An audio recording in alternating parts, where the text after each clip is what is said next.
pancen lagi dicoba suki podo salah ubet ilang ospro kaya cerita uripe kang parati lodaya langite medhung sugih waras rasa suwung tambah longso bojo ayu pamit lunga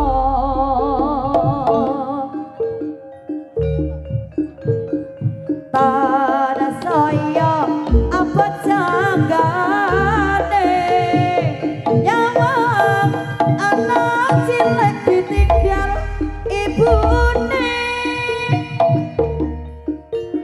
di Arab baline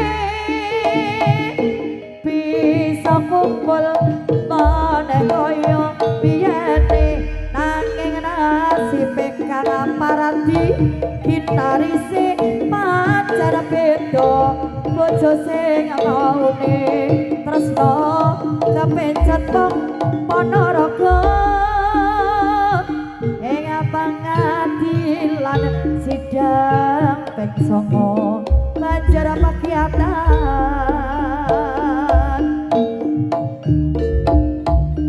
kaya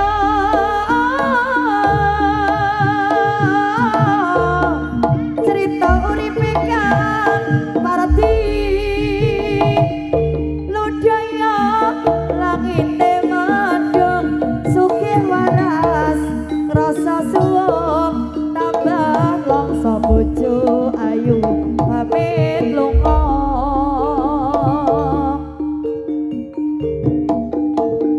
tanah saya abot sanggane nyawang anak cilik ditinggal ibune di Arab baline bisa kumpul maneh kaya biyene nanging nasibe kang amarti gitarise pacar beda bojo sing maune tresno kepencet wong Ponorogo neng pangadilan sidang ping 9 banjur pakiatan Legowo putra saya abot sanggane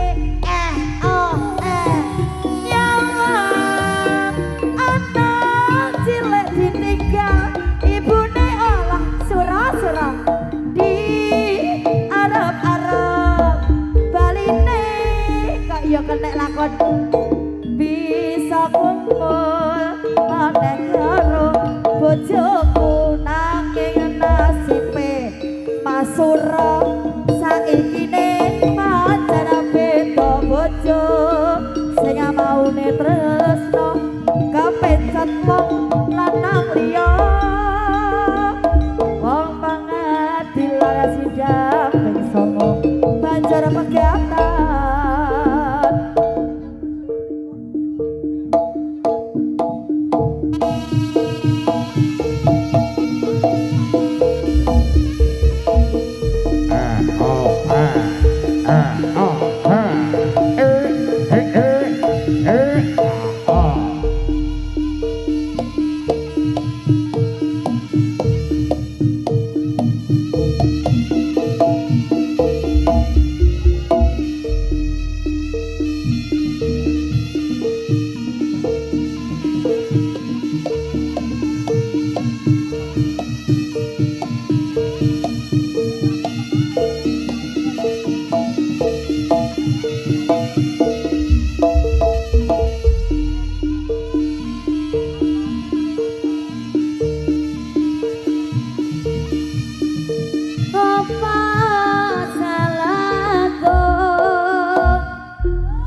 Arya Masura lan uga foto sing jalari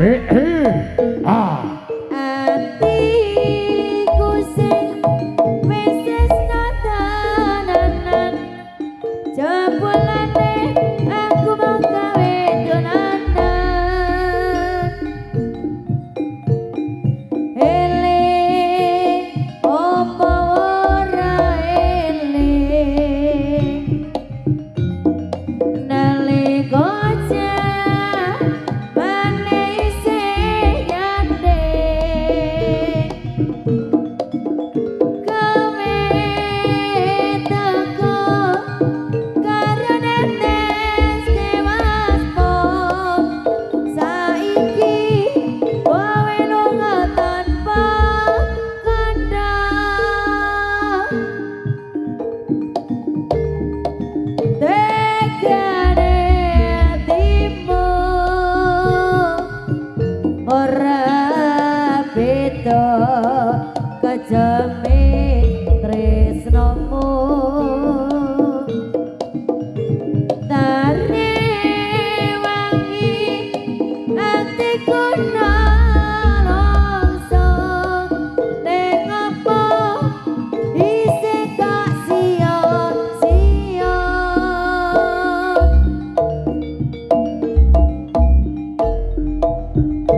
apa salahku saben-saben kowe tansah nesu tare wangi atiku nalongso ning apa ngajak berpisah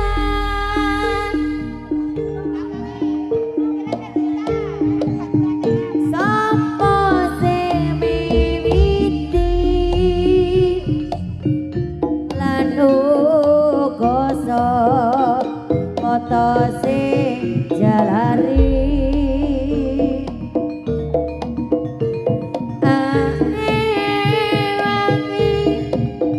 atiku nalongso ing apa isih gak sia-sia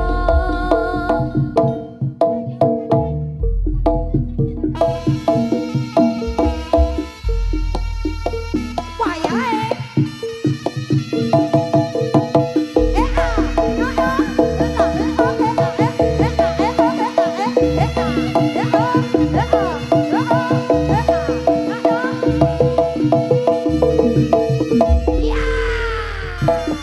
Merdeka yang bernama Kenceng.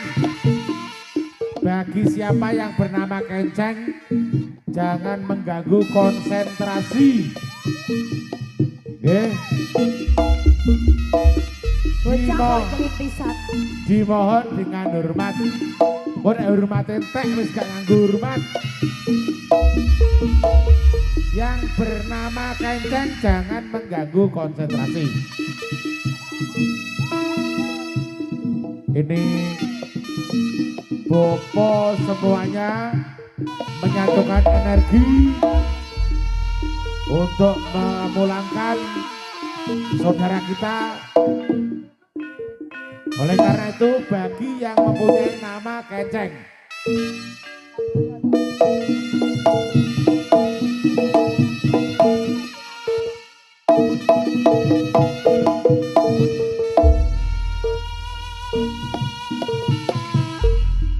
ini waktu sudah semakin sore.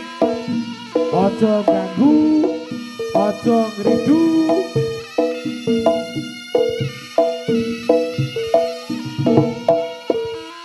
Samaring mengkonen kentekan waktu. Yang bernama Kenceng. Sok kakean omong wis lah belanjani modang-moding kadelengan noteno berase entek dadange mere dik kang sabar solok ngalor ngidul sapi objek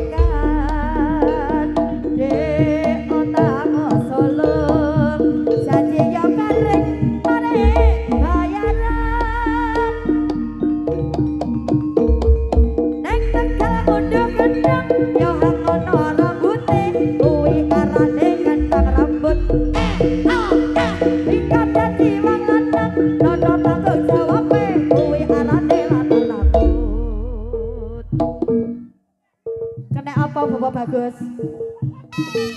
Diguyang. Guyang banyu. Samplok wae. Samplok wae. Didusi. Oke. Oke. Aja sabar-sabar to. Rodok kereng wae. Ayo, rodok kereng wae karo kenceng kuwi. Nek ora dikerengi ndak ora ngerti-ngerti kok. Sui. Dibeng wae.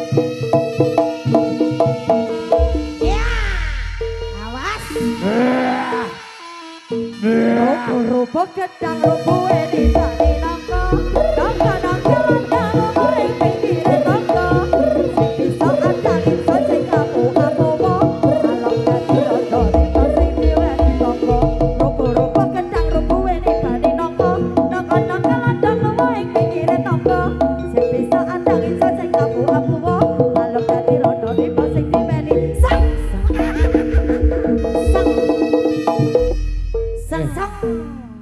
Pasti Sok enak dek moncrot lek pasilet seng pasilet iki kayaknya kenapa bawa nyaman silet kenapa mbak silet pitik silet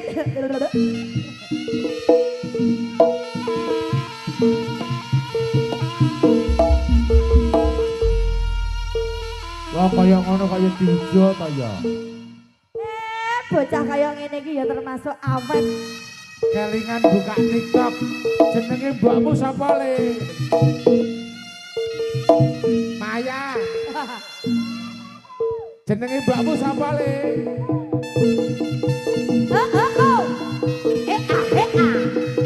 oh jos Alah. konsentrasi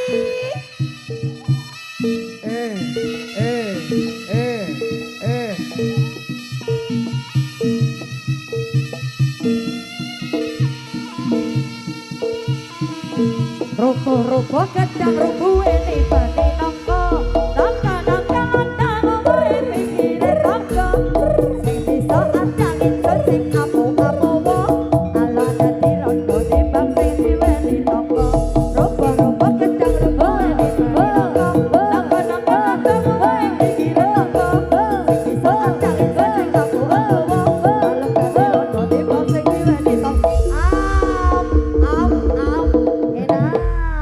enak mbak dak dulu mbak dak dulu dak dulu Anges. jenenge mbokmu sapa le kosa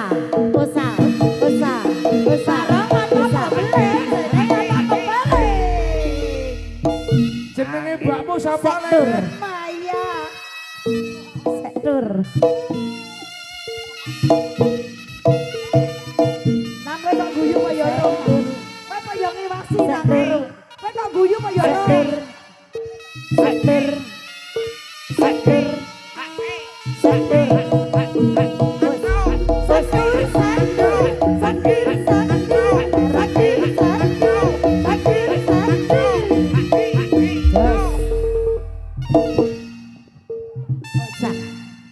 ucapan terima kasih buat Bos Telo ratakan Bos Hello Bos Telo ini nanti wonge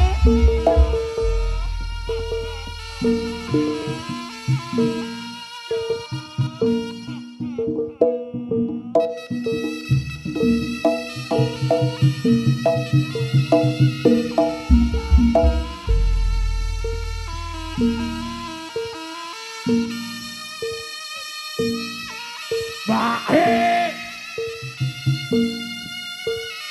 madhepnya dipindah mbak madhepnya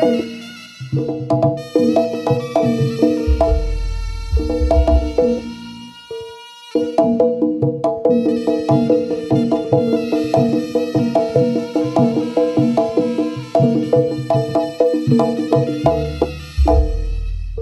salah sing apik, ya. Salah sing apik aja ganggu bapane. Aja ganggu adike. Dia ben kali. Ayo.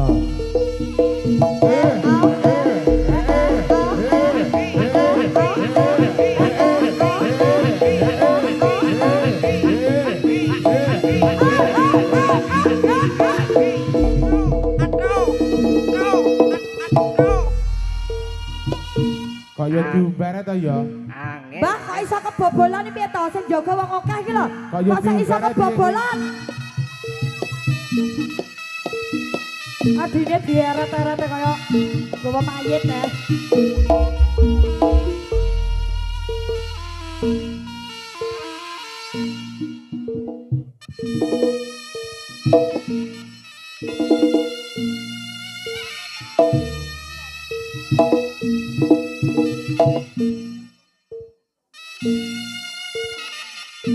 Nyapa mbah? Nyapa mbah? Siletmu nyapa?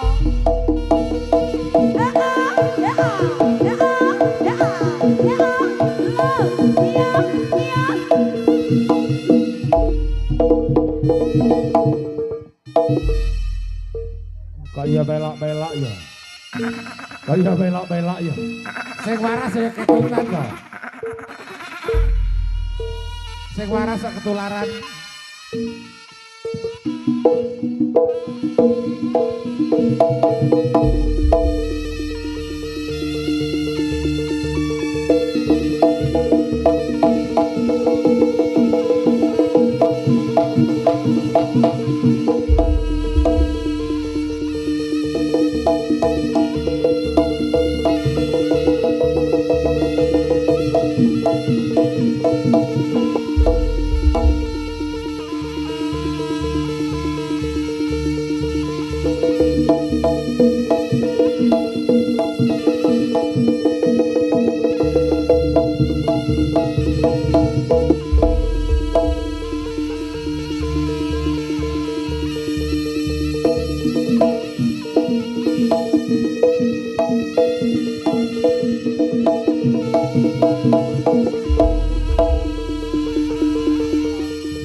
Wes ya, wes. Pun. Genongan. Wes ya, Mas. Wes.